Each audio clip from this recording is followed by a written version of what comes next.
Adam and Eve started off humanity trying to justify their sin, and it landed them in a devastating, deathly position. David was offered this opportunity as well here in the cave in 1 Samuel 24 to have the kingdom, and his heart faltered, but he repented. But this shows us our hearts, doesn't it? How easily they can be to rush to revenge. Eventually, David would fall prey to the temptation of trying to justify his means in order to achieve a certain ungodly end. We see that in 2 Samuel. And vengeance will take place in one of two ways. For the unbeliever, those outside of Christ, they will suffer the vengeance of God.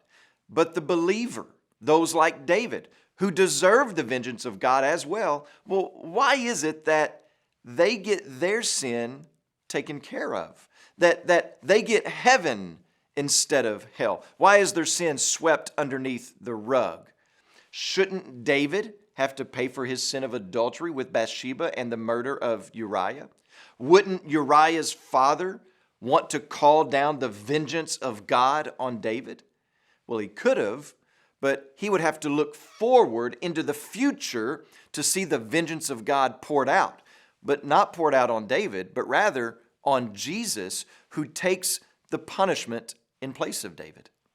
You see, the better Adam, the last Adam, had the same temptation in the desert that David had in the desert. Take hold of the kingdom, but do it in an alternate way, a much easier way.